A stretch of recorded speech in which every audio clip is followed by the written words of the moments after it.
salaam gars yi nañ seetaan vidéo bi après ñu ñëw décortiquer ko. li day merloo Ama Dia de. déggoo li ma la Ama Dia du dara na réglé ma dindi li ma ko def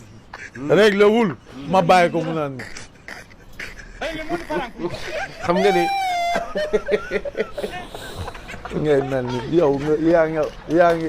yaa ngi xaw ma kosa nga def xaw ma da ngaa ŋas xaw ma da ngaa ndoxum siti xaw ma da ngaa ami rab xaw ma da ngaa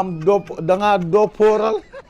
rafetal mbaaw moom am nga fa place. teewu koo daan ñaari place. li nga wax yëpp même bu nekkee ci moom teewu koo daan. barke Seydina Mohamed bu suñ combat maa ngi moom taxawoon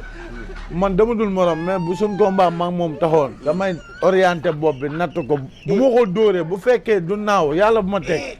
barke Seydina Mohamed. vaar am na de. mooy yow damay moroomu Ama Dia. vaar am na de. kooku du ma moroomam dama dul moroomam. voilà gars yi seetaan ngeen ko foofu noonu mu nekkoon di wax voilà Ama Dia di ko wax ni que di ko jéem a voilà ñi wax di ko jéem a tuutal ñaawal quoi tout voilà mun nañ ko waxee noonu tey jii nii voilà tey jii nii voilà dafa feebar donc feebar bi ñoo ngi koy ñaanal yàlla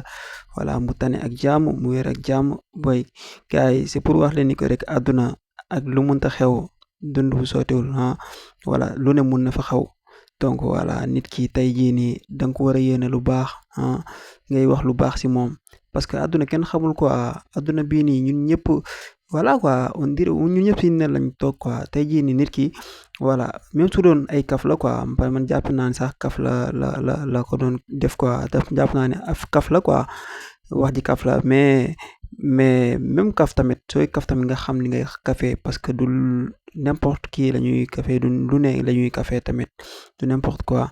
donc voilà xool leen ko tey jii nii mu ngi feebar ba dox sax mënu ko voilà dañ ko mujjee cotiser voilà mbër mi pour mu dem Tunisie voilà bébé Elton la donc yàlla na ko yàlla jàppale mu wér tane ak jàmm tamit voilà donc mais franchement voilà c'est triste c'est triste de le voir comme ça et aussi nañ bàyyi xel bu baax lii franchement leçon bu mag la quoi gars yi leçon bu mag la duna nit ki ak nu mu mënta mel rek voilà ak nu mu mënta mel xamal ni yàllaa ko bind donc voilà jarul ngay ñëw di wax yenn yi wala di café yenn yi quoi parce que loolu baaxul donc voilà c'est quelque chose d'incroyable te